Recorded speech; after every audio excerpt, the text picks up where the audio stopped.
Ok, aquí ya estamos transmitiendo. Nada más les pedimos unos segunditos para poder compartir y ya arrancamos.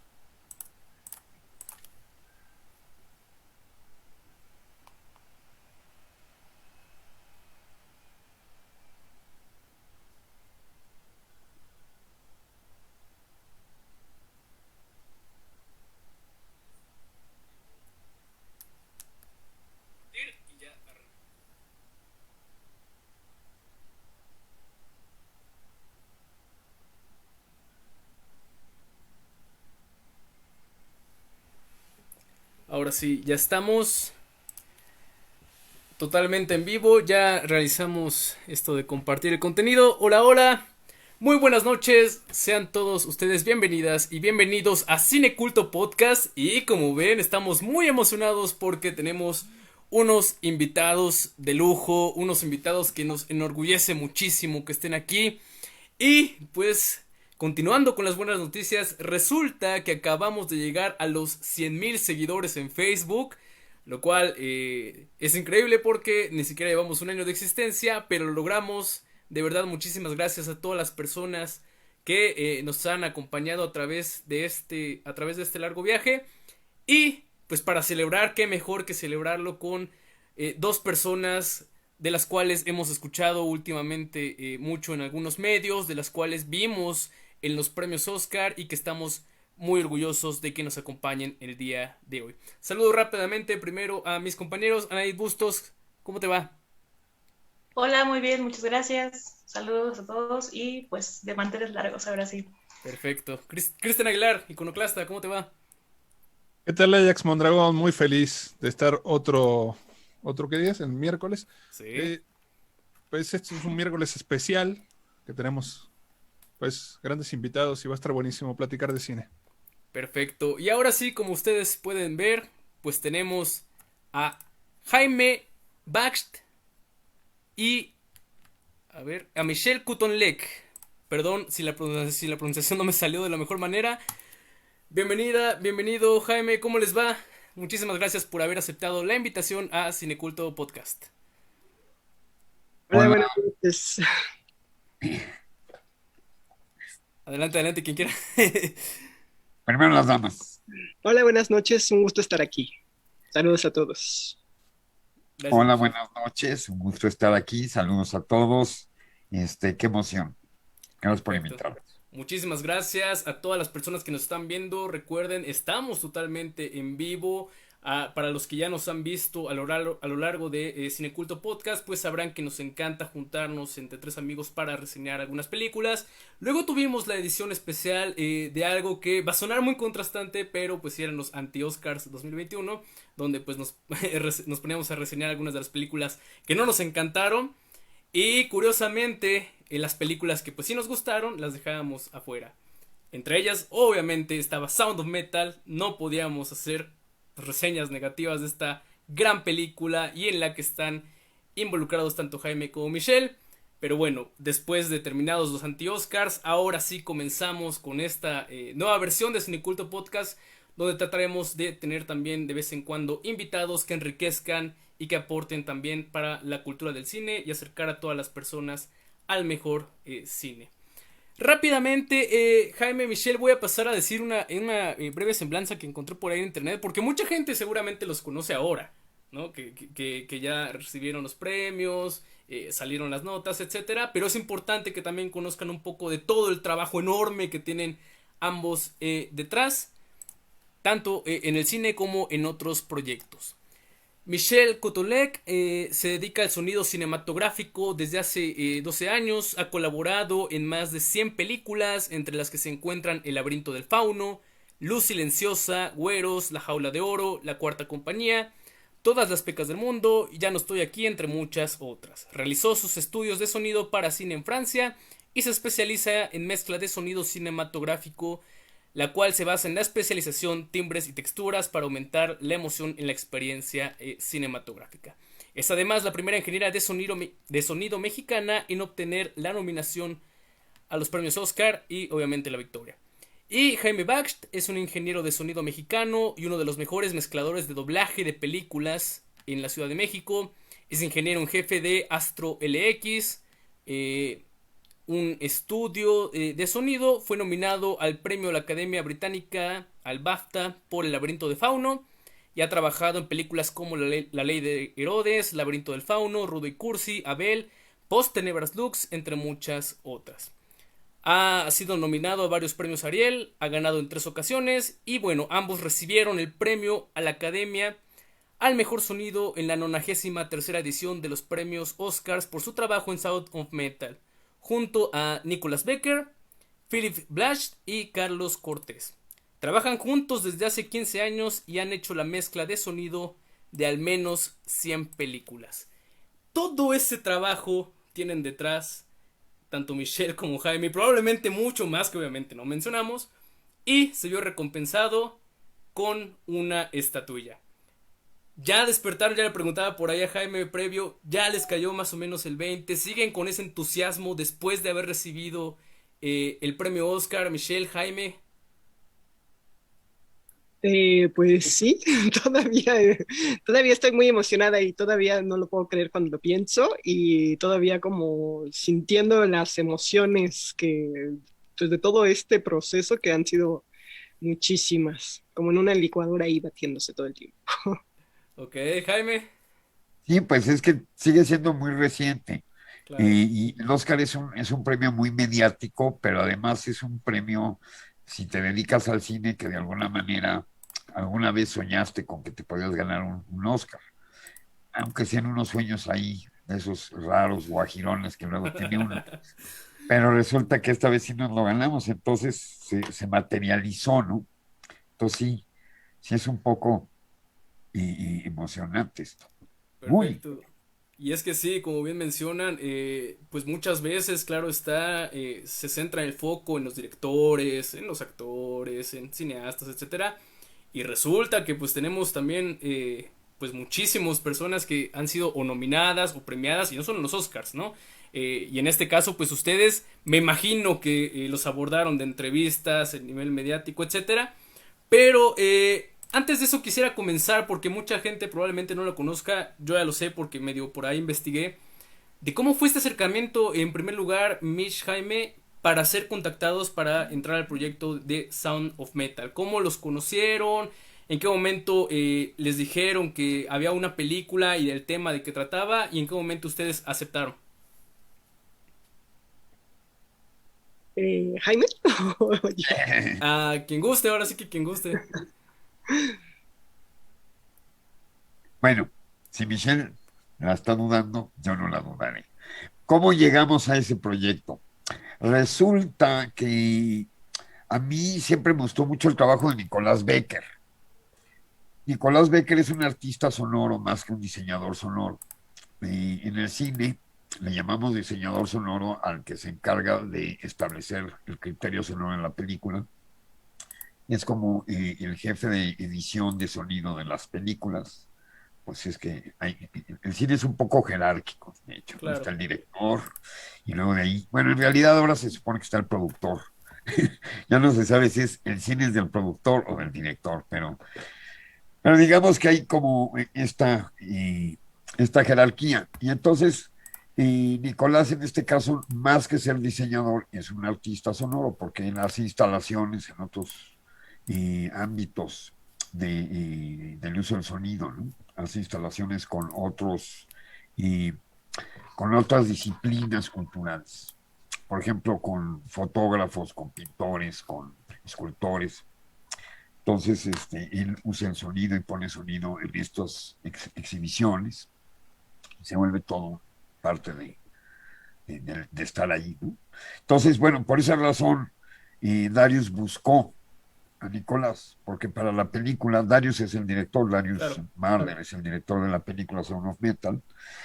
Lo busca porque él lo que está buscando más bien es una gente que trabaje el sonido más bien a nivel más sensorial, menos en el uso del sonido como para apoyar, para contar la historia, lo que se conoce como storytelling.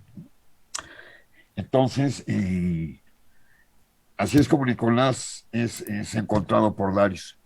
Y en nuestro caso, hay un amigo en común con Nicolás, que se llama Leonardo Heimlum, es un mexicano, cineasta, también músico, y que conoce a Nicolás. Entonces, a la hora de la hora, y Nicolás le cuenta a Leonardo que pues quieren buscar un lugar donde mezclar el sonido de la película, pero saben, ellos se pueden haber ido a Los Ángeles, o se pueden haber ido a Francia, o se pueden haber ido a donde quisieran realmente. Pero en realidad buscaban algo como muy exótico. Y entonces Leonardo les dijo, no, yo tengo ese lugar. Se llama México, señores. Ok. Y no solo se llama México, sino que y es el Tepoztlán, el estudio de Carlos Raigadas, y está en medio de la montaña. Y entonces para Nicolás Becker eso era fabuloso, porque Nicolás es como que la cosa de la ciudad no le gusta mucho. Y entonces al final del día me dijo, bueno, te recomiendo que vayas a Splendor, pero si vas a ir a Splendor, tienes que llamar a Michelle Otulenc y a Jaime. Si no, pues, a ver cómo te va. Con Algo así. condiciones. Sí, sí. Y así es como nos contactan para entrar a la película. Ok.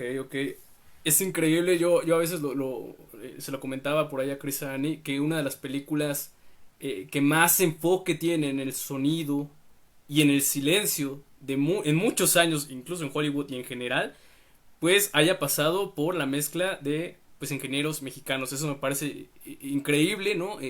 Como bien mencionas, bien pudieron haber ido como cualquier otra gran producción pues en cualquier otro país, y encontraron en México, los encontraron a ustedes, y bueno, tenemos este resultado que es bellísimo, el tratamiento de sonido.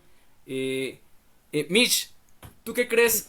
Por ahí ya nos explicó Jaime que pues querían algo exótico, pero ¿ustedes qué ofrecían realmente? O sea, en cuanto a que les dijeron, bueno, queremos trabajar con ustedes, pero ¿qué les dijeron en cuanto al proyecto? ¿Qué les dijeron de qué trataba?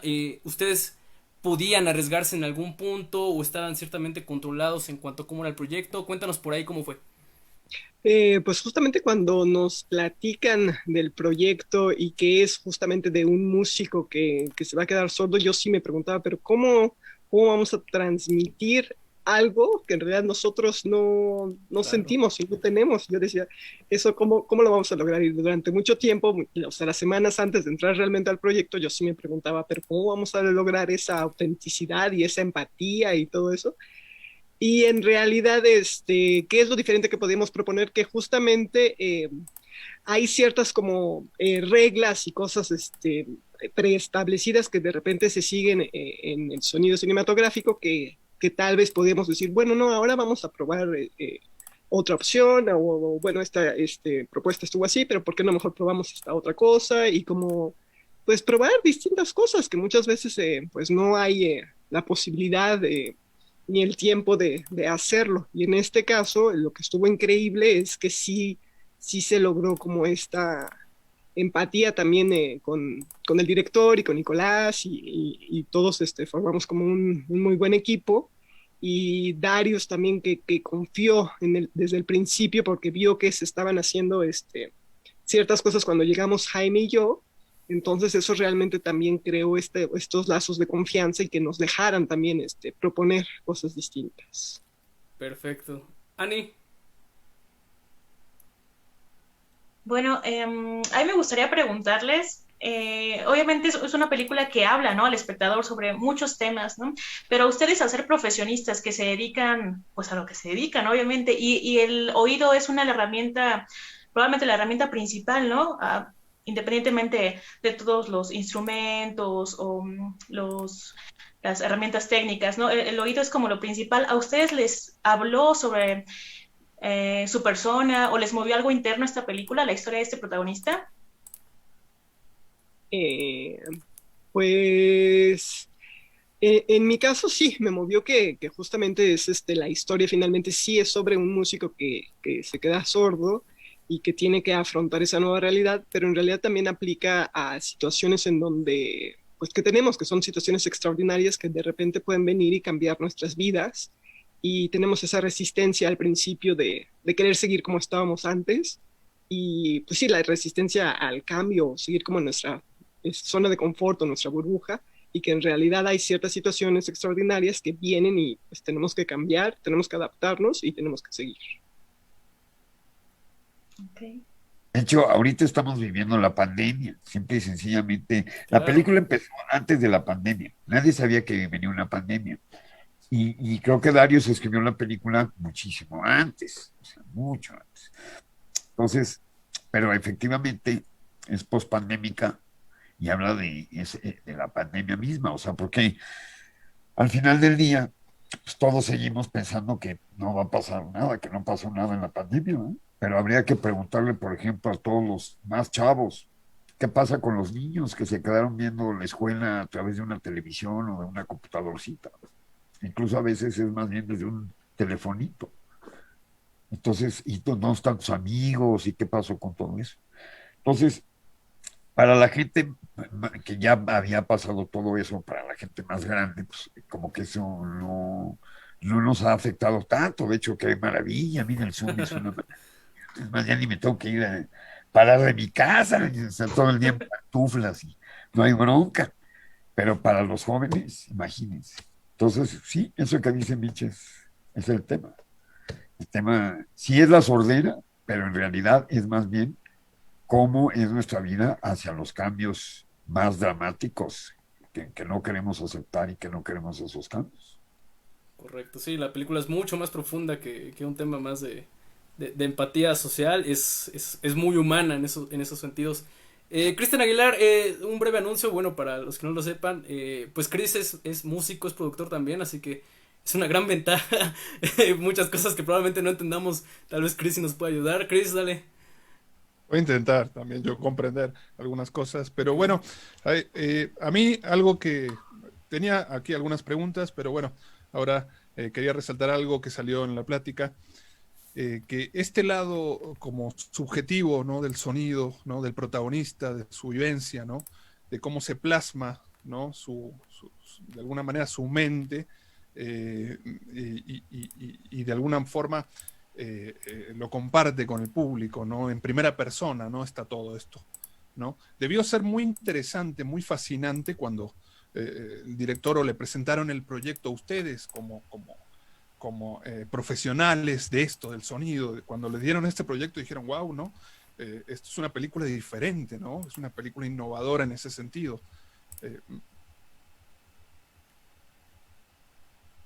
Pues sí, sí, ¿verdad, Mitch? Sí, pues sí, justamente porque muchas veces el sonido, bueno, trabajando nosotros en mezcla de sonido para cine, pues el sonido es un elemento más y un acompañante y es como cuenta la historia, pero no es el personaje principal así de la historia y es así, o sea, cada esto en la hoja de llamado el sonido uno. Entonces, el tener la oportunidad de trabajar nosotros como mixers de sonido en una película en donde el sonido realmente se valoriza a ese punto, es un lujo, es un privilegio y es así como increíble de poder, así como si te dijeran, bueno, esta es la fábrica o la juguetería y tienes todos estos colores o juguetes para probar, pues es increíble. Y la otra cosa es que habían varias tesis de cómo trabajar la película. Estaba la tesis del director, estaba la tesis de Nicolás y luego estaba nuestra tesis. ¿No?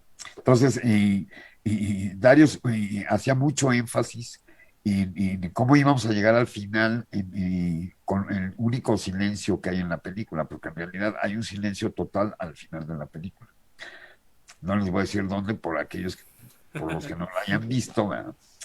Pero y que teníamos que trabajar mucho la parte de que el personaje fue adicto.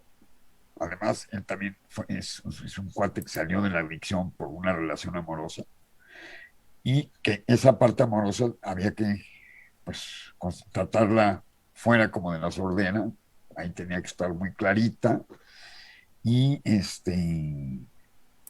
¿qué más dijo Darius en ese sentido? O sea, como que nos dijo, estos son como los puntos que hay que cuidar que no se embarren en la historia, ni con sonido, ni con la historia misma.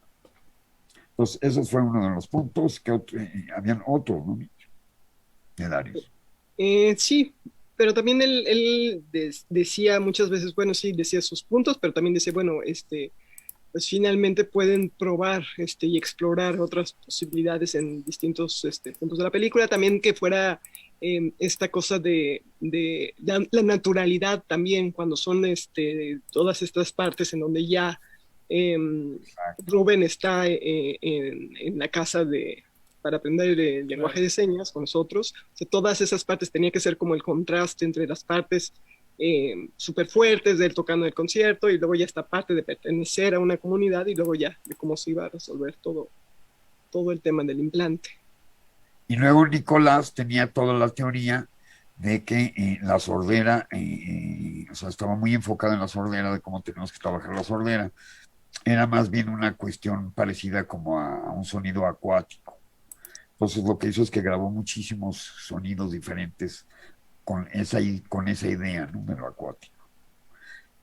Y nosotros teníamos otra teoría ahí, que es que había que pensar claramente que Rubén no perdió el oído, no nació con el oído, no nació sordo, sino que él perdió el oído.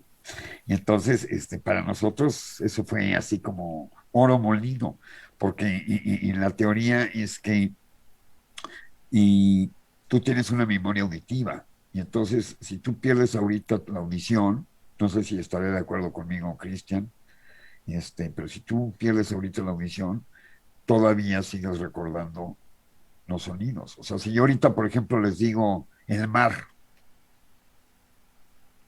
ustedes seguramente pueden oír el mar sin verlo y sin oírlo. Y así hay muchos sonidos que podemos evocar porque los tenemos ahí como parte de la memoria. Entonces, eso nos permitió trabajar esta parte de la naturalidad de la película de la que hablaba Darius. Y porque si nada más cuando nos queríamos enfocar en el personaje, en el interior, directamente hacia el personaje, íbamos sobre estos sonidos más bien como acuáticos. Pero cada vez que podíamos salirnos al mundo exterior del personaje, si se fijan, usamos muchos sonidos muy naturales, pajaritos incluso habían en momentos. Parecía que, es más, hay un momento en que todo el mundo piensa que a lo mejor ya huyó después del implante. Claro. Cuando llega a Bélgica, ¿no? Llega a Bélgica, va a la casa del suegro, y el suegro le está hablando y él contesta perfecto porque parece que él ya oye perfecto. Y después nos damos cuenta de que no, en realidad. ¿No, Mitch? Algo así. Ok. Dale.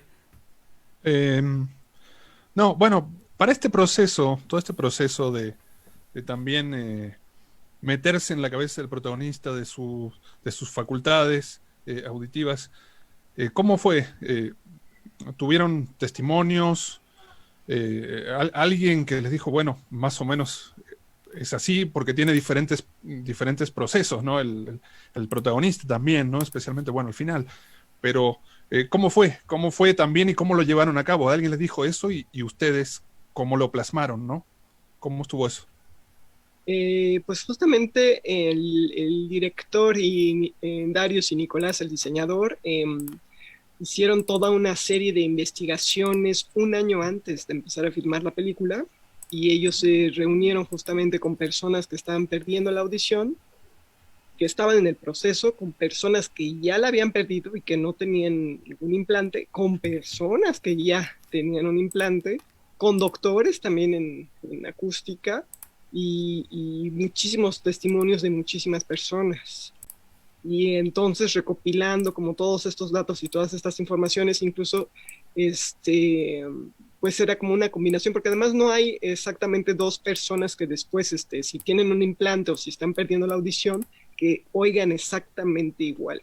Entonces era como toda una serie de texturas y de sonidos. Ellos dijeron, bueno, según todo esto que nos están contando y todos los doctores y todo esto, creemos que todo esto es lo que vamos a necesitar para todos estos sonidos vamos a necesitar para hacer el diseño sonoro de la película. Y fue así que se hizo. Es increíble esto, o sea, eso, yo no lo sabía, eso de que pues cada persona lo va a percibir diferente. Ustedes lo percibieron entonces a su manera. O sea, le tuvieron que meter ustedes al fin y al cabo de ustedes mismos, ¿no? De hecho, esa es una de las cosas que venimos trabajando Michelle y yo. O sea, nosotros llevamos, sí, como 14, 15 años trabajando juntos. Y una de las cosas que hemos hecho es que es como, o sea, el cine es muy jerárquico, pero nosotros no tenemos esa jerarquía. O sea, lo que hacemos Sí. es que Michelle plantea algo, no, y lo vemos, y vemos cómo se relaciona con la imagen, y si hay alguna nota que se me ocurra a mí, voy y la hago.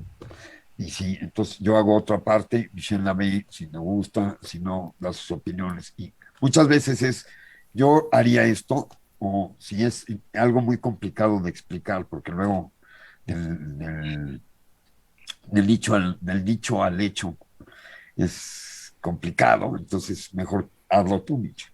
Y entonces así es como hemos venido combinando todos estos años. Y en esta película especialmente fue muy útil trabajar así.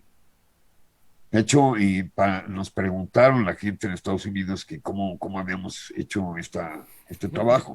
Que Estados Unidos está muy definido, ¿no? ¿Qué hace cada quien?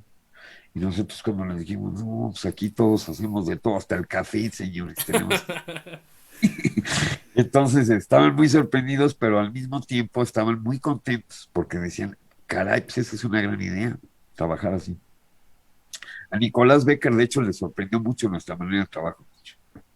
Me lo dijo muchas veces. O sea, dijo, nunca había visto que alguien trabajara así, pero está increíble. Sí. Ok, yo debo serles sinceros, Mitch, Jaime. Lo hemos dicho muchas veces en el podcast junto con Chris y Annie. Es raro que una película de Hollywood te haga pensar. Es rarísimo que una película te invite a desafiar por algún motivo ese estándar del que tú hablas, ¿no, Jaime? Y Sound of Metal lo hace. Y para mí lo hace en un momento que es exquisito, que es justo cuando pues ya llega el implante y empieza a percibir el mundo, Rubén, de una forma distinta. Debo serles sinceros, yo quería más de eso. O sea, yo estaba como que yo no cabía de lo que para mí pudo haber sido una película buena, linda, empática socialmente, para concientizarte, etcétera. Y llega ese punto de inflexión para mí que digo, no, esto de verdad me hizo pensar, me hizo retar y me dieron muchísimas ganas, se lo comentaba a Chris, de conocer un poco más, de saber un poco más de cómo escuchaba este mundo Rubén, así que para mí es una experiencia increíble lo que es Sound of Metal y de verdad se agradece, no puedo creer que sea de Hollywood, se los digo sinceramente, pero me parece increíble esto. Annie, ¿alguna pregunta?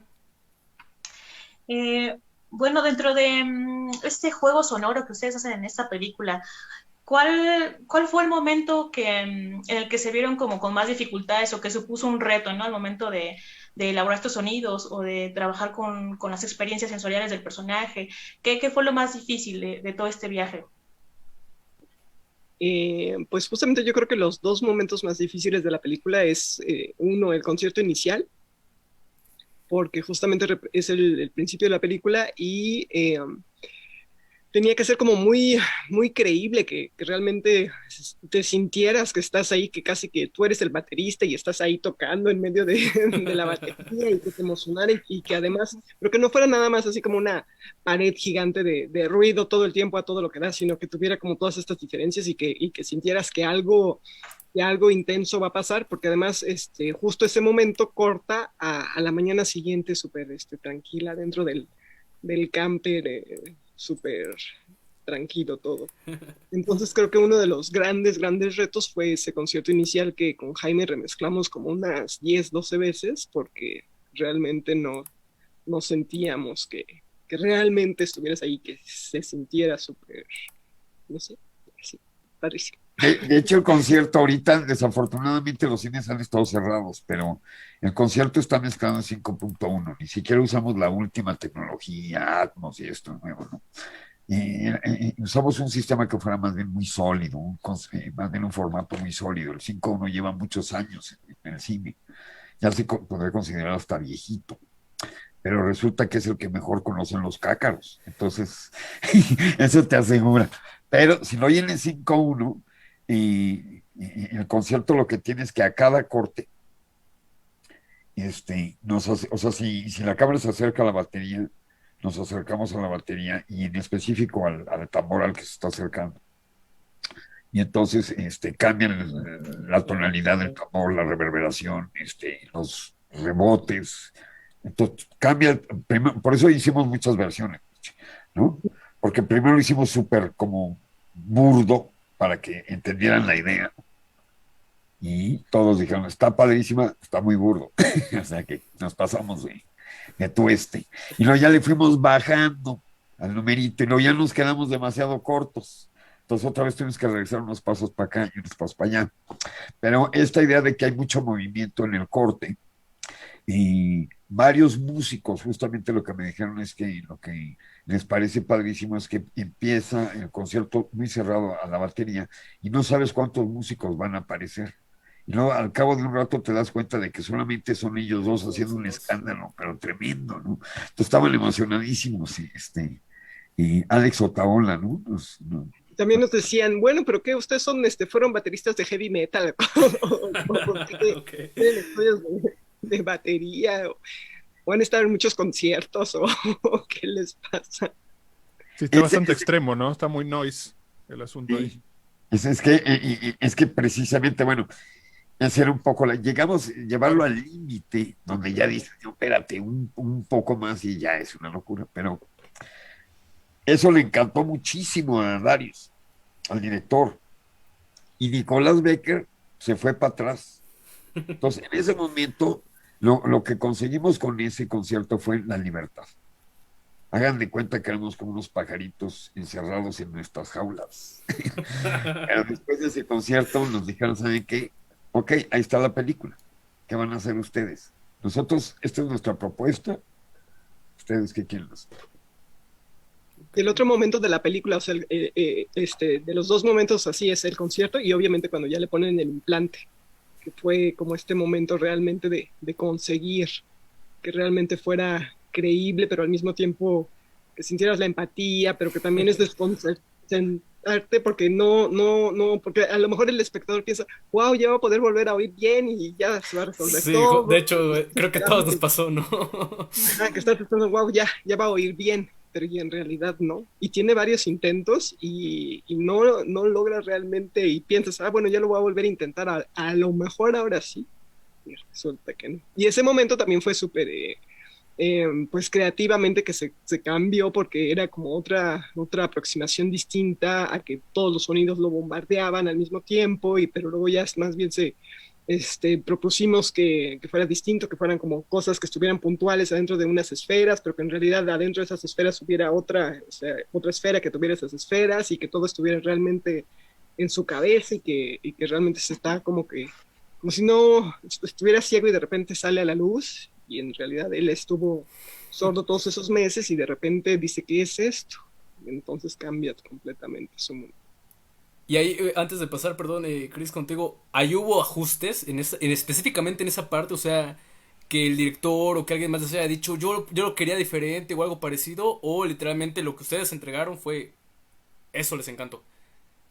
No, bueno, es que ellos tenían una propuesta, ¿verdad, Mitch?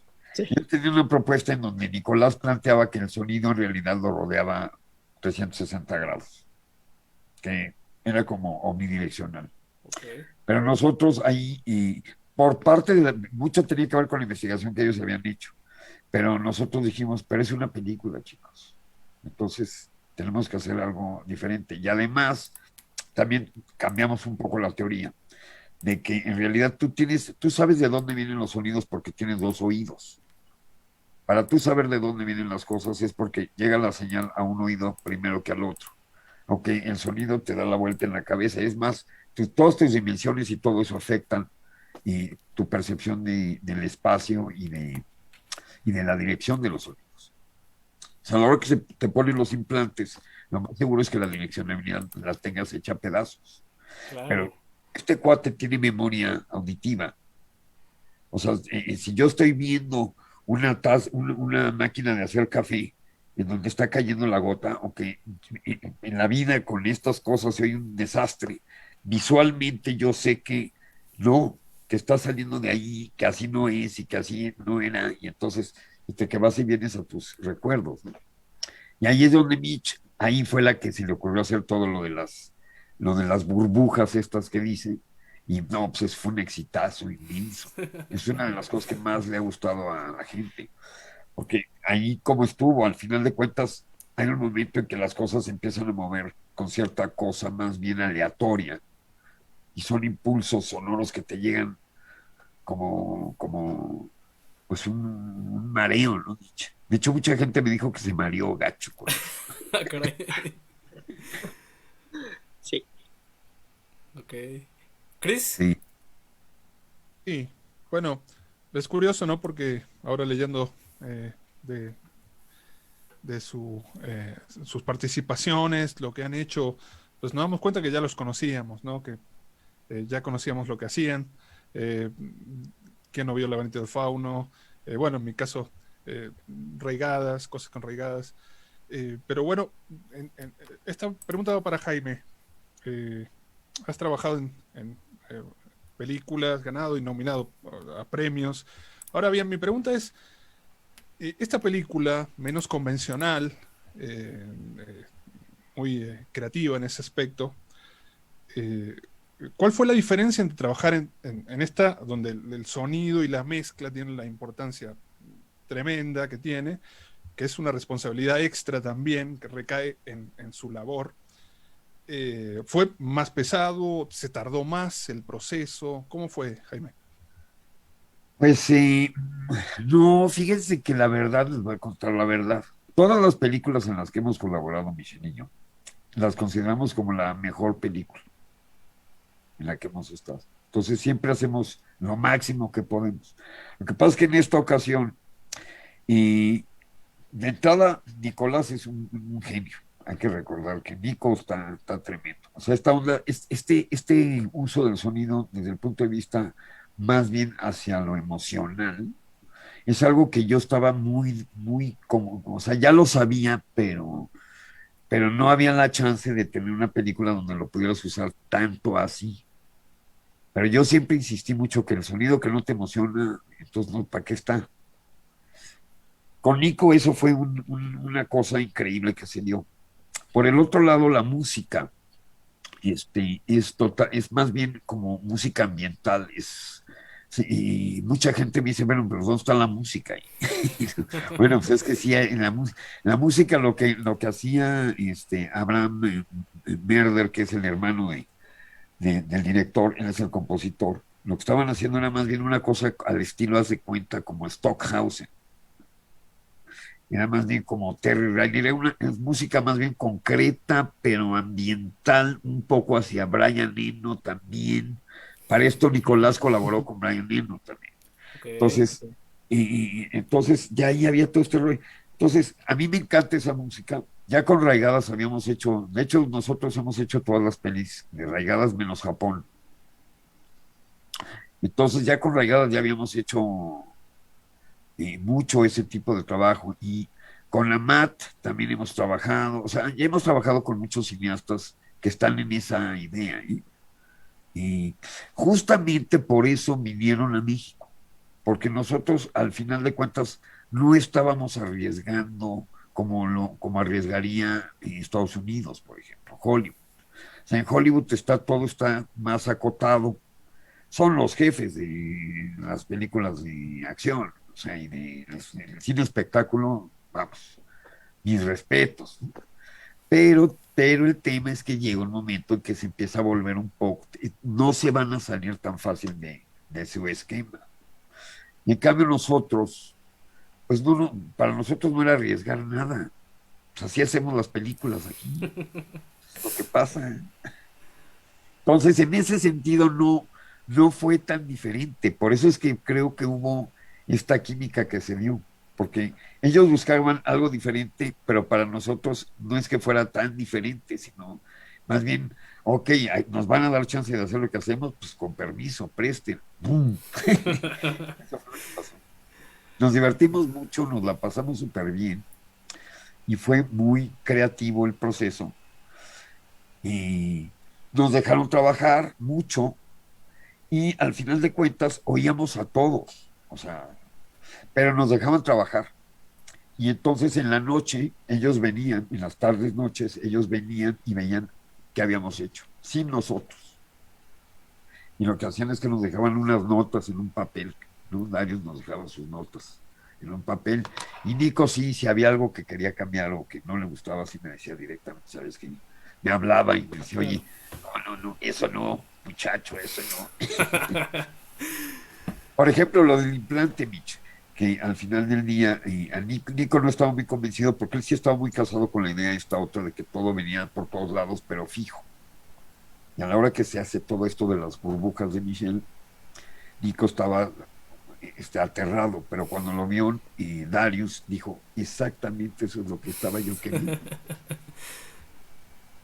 Ok. Entonces, Chris, rápido. Yo nomás algo. Digo, Tepoztlán es un lugar bastante idóneo para escuchar a Terry Reilly o Brian Eno, ¿no? O Harold Bolt, ¿no? Una cosa así. sí, Perfecto, ¿no? sí. Y creo que el lugar también ayudó mucho. Pero bueno, hay una parte que también no se sabe mucho y se habla poco. Por ejemplo, el laberinto lo mezclamos en México también. Nada más que esa vez no ganamos nada. Entonces nadie nos habló. ¿Qué pasó, Ajax? No había pandemia y no había Zoom. Perdón, no, yo estaba muy chavito todavía, pero... Y no, pero en el caso de Sound of Metal lo que hicimos es, hicimos toda esta parte conceptual de la película en Splendor, en Tepoztlán, por las vibras de la montaña, ¿no? Pero luego en realidad nos vinimos a un estudio en México, en la Ciudad de México, que es donde justamente estoy ahorita, que se llama Astro, que es un estudio muy padre de cine en México. Creo que el estudio, la sala más grande que tenemos en México y en Latinoamérica. O sea, esta es otra manera de ver la película. Entonces lo que hacíamos es que nos traíamos los masters de Splendor y los oíamos aquí, Michelle y yo, y entonces aquí hacemos las correcciones sobre esos masters finales, porque nos cambiamos de referencia y era importante verla en una pantalla más grande, con un cuarto más grande, estar más cerca de lo que es un cine. Entonces, y también tuvimos mucho esa chance. O sea, una vez que nos abrieron la puerta de los pajaritos y para que fuéramos libres, ya podemos proponer muchas cosas, ¿no, Mitch? Exacto, sí. Hubo mucha libertad por parte del director y de Nicolás. ¿Y qué tal, Sasha? Es muy raro que conozcas un productor que, o sea, normalmente los productores te dicen no hay, no se puede, no. O sea, es como que un productor que te dice que sí a todo, pues es como que también una fantasía. Bueno, pues el productor de esta película, Sasha Ben Harosh, no había cosa que nos dijera no la hagan. O sea, él más bien lo que decía es, híjole, eso va a costar más lana, entonces tengo que irme a chambear, ¿eh? Ahorita vengo. Y entonces ya se ponía a echar fornazos y conseguía más lana. Bueno, no se tarden, no, tampoco se pasen, pero siempre esa es una cosa que sí hemos dicho poco, ¿no? Uh-huh. Sí, Sasha fue fundamental en esta película. Oigan, por como cuenta también de por ahí Jaime en la historia, me queda claro que, como bien decían, pues no fue algo tan complicado, hasta parece que fue, no quiero decir sencillo, pero pues no fue lo que cualquiera de nosotros podría pensar, ¿no? Que fue totalmente una experiencia de lo más experimental y complicada, y más siendo Hollywood y etcétera. Lisérgica. Me queda claro que no, o sea, que ustedes lo hicieron un tratamiento excelso. Y va por ahí mi siguiente pregunta. Ustedes ya tienen reflectores, ya no solo de los medios, ahora tienen reflectores pues de productores, tienen reflectores de muchísimas otras directores, productoras, etcétera. ¿qué tipo de proyectos ustedes quieren tomar? Si es que se puede, ¿no? Si es que tienen la oportunidad, claro. Pero ¿qué tipo de proyectos buscan ambos? ¿O algún género? ¿Trabajar con algún director? Algo parecido ahora que ya tienen todas estas oportunidades luego de ganar, insisto, la película que más prepondera el sonido y el silencio en muchos años. Eh, Así, hago un llamado a Christopher Nolan. No, en realidad lo que sucede muchas veces es que los proyectos más bien llegan a nosotros, Claro. así como tal cual Sound of Metal, que en realidad nos invitan y todo esto. Y en realidad en los proyectos en los que hemos participado siempre hay, son proyectos súper interesantes, con directores y con supervisores de sonido y diseñadores súper talentosos. Y realmente siempre hay algo increíble que hacer en cada una de las películas en las que hemos estado y muy probablemente también, por ejemplo, hay un par de películas, bueno, tres en las que, por ejemplo, estamos ahorita que una por acabar y otras dos por empezar, son con directores y diseñadores súper talentosos que me encanta que podamos y que también siempre cuidan el sonido, que es súper importante también y que sí le dan o sea, esta importancia y que sí saben que pues, tienen que dedicarle el tiempo para mezclarla y que quieren que se oiga bien en las salas y en nosotros y en las plataformas y en todo. Entonces, pues siempre es así como, pues es increíble poder colaborar con todas esas personas. Ahorita estamos acabando La Caja de Lorenzo Vigas. Ok. No sé si ubican a Lorenzo Sí. Vigas. Luego, ¿qué vamos a hacer, mi querida Mitch? Luego vamos a hacer una película de Joaquín del Paso que se llama El hoyo en la cerca. La de Lorenzo Vigas se llama La Caja y esta se llama El hoyo en la cerca y después vamos a hacer la nueva de Alonso Ruiz Palacios, una película de policías. Ok, ok. Perfecto. Ani, Y, dime, y, Jaime. y al final, bueno, y efectivamente, seguramente en algún momento nos llamarán para hacer alguna cosa con directores de otros lados. Pero nosotros un poco lo que haríamos sería invitarlos a que se vengan acá, a México.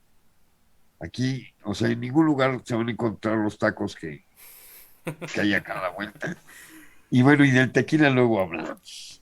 Pero, pero sí, un poco esa es la idea. Más bien, la idea es seguir aquí, seguir combinando estudios con Splendor, con Astro, con los estudios Churubusco, que también tienen unas salas muy padres, gente súper bien preparada. Está también nuestro querido Sergio Díaz.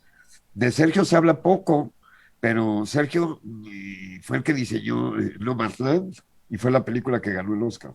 Sí. Y por cierto, todo el sonido en la película, salvo, ¿no? Ahorita que me corrija Mitch, pero toda la edición de la película fue con editores mexicanos. Salvo los diálogos.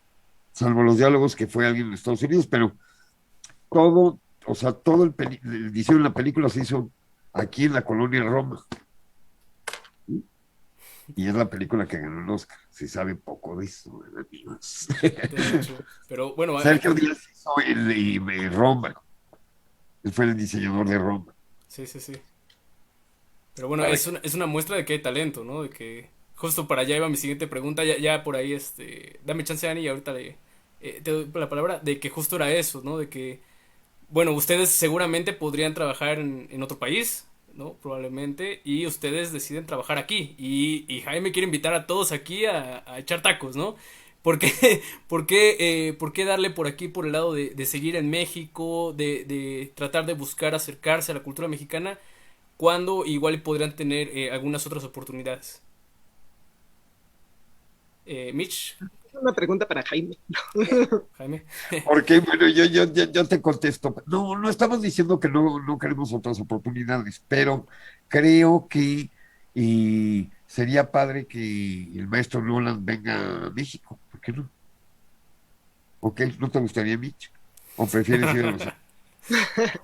Aquí es una Pues pregunta. no, yo creo que es una combinación de cosas. Sí. O sea, es que el momento va a haber que ir a Los Ángeles, porque otra vez, el tamaño de las películas también hay que entender. O sea, Hollywood es una industria muy pesada, muy bien organizada, que tiene ya muchos años y sabe muy bien cómo se hacen estas cosas. Entonces, eso habla de toda una cadena de producción. Y en México tenemos partes ya muy padremente desarrolladas, pero hay otras que va a ser complicado, ¿no? Como por ejemplo, la imagen normalmente sí la van a trabajar en Los Ángeles o en algún lado de por allá. Y si tú estás trabajando aquí, es difícil que te esté llegando todos los días las nuevas correcciones, por ejemplo. Aunque Internet está maravilloso, luego no llega, o sea, no te va a dar, o sea, no. ¿O tú qué dices, Mitch? Pues sí, es otro tipo de acercamiento a las películas, ¿no? Sí. Entonces, en su momento iremos. Claro que sí, si nos invitan, vamos a ir. Ya fuimos a Bélgica a hacer una película belga de unos chicos belgas, de dos directores belgas, o sea, dos directores para una película. Y fue una cosa interesantísima. A partir de que vieron Luz Silenciosa de Carlos Raigadas, ellos nos dijeron, oigan, ¿saben qué? Vénganse, pero ya para acá. Y entonces, ¿qué pasa? Y en Bélgica otra vez hay gente, o sea, el sonido belga es increíble, súper fino, súper bien hecho, súper todo, pero no se están arriesgando. Claro. Nosotros vivimos al borde de los límites aquí. Es cosa de que te subas al metro a ver si llegas a tu casa. Claro, claro. Y Sí. Ani. entonces,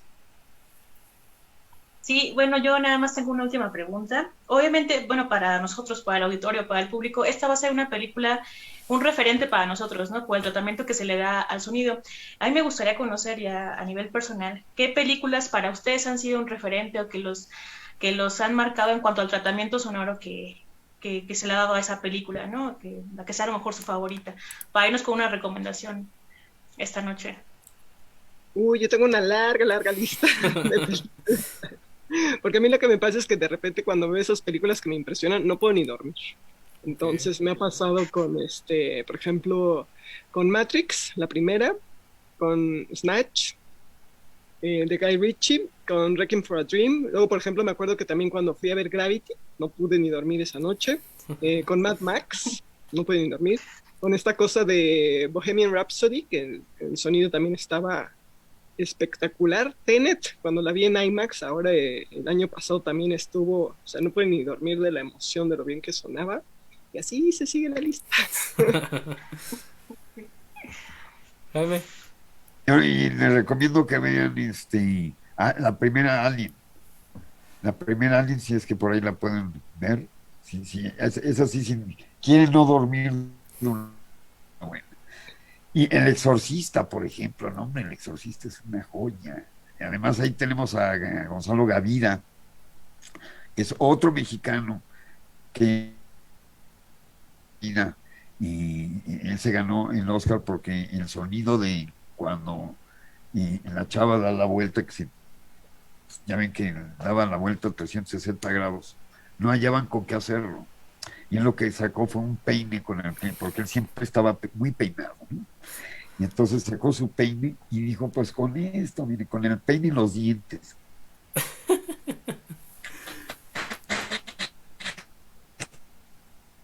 Y es Gonzalo Gavira, mexicano, él también. Y ¿qué más? Bueno, los puentes de Madison. No sé si vieron los puentes de Madison. Los puentes de Madison no tienen nada de espectacular el sonido, pero justamente eso es lo bonito. Caray. Totalmente natural.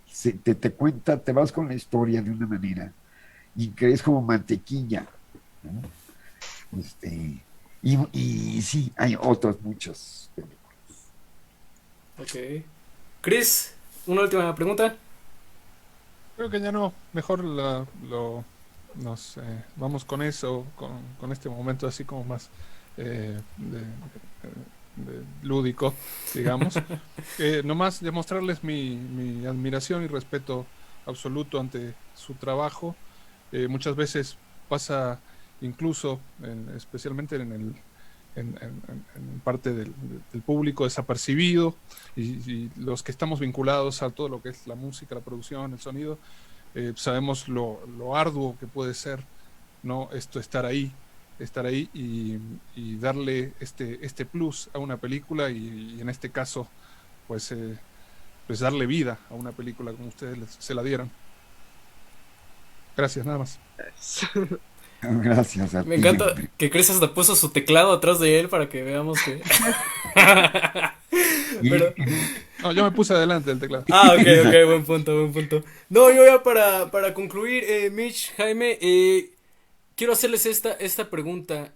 Cuando les llegó el proyecto, ¿ustedes pensaron que era para Oscar? O sea, desde el momento en que les llegó, desde el momento en que empezaron a trabajarlo, dijeron, uy, esto nos va a dar un premio, ¿lo pensaron o no, o lo anhelaban siquiera con esta película?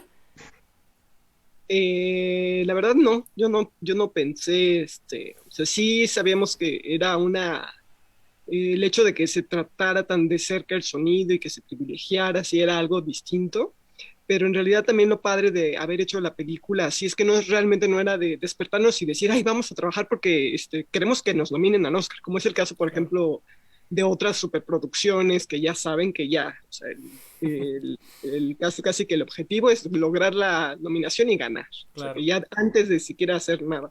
En este caso no sabíamos nada de eso y en realidad era más bien hacer la película, divertirnos y hacerla lo mejor posible.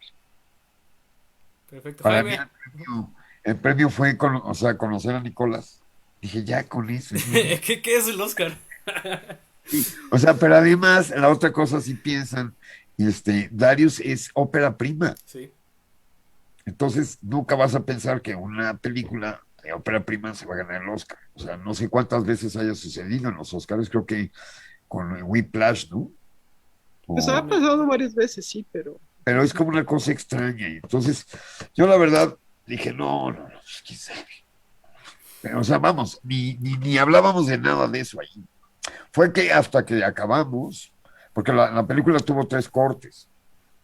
En el primer corte se la llevaron, la vieron en Estados Unidos con varios grupos de gente y no, como a los 3 meses nos volvieron a hablar para decir, no saben que ya la cortamos, vamos, ahora hay otra versión, hay que arreglarla. Ok, pues ya nos metimos, la arreglamos y se la llevaron y luego pasaron como otros 6 meses. Y de repente nos vuelve a hablar Larios, oigan, pues, ¿qué creen? Ya la volví a cortar.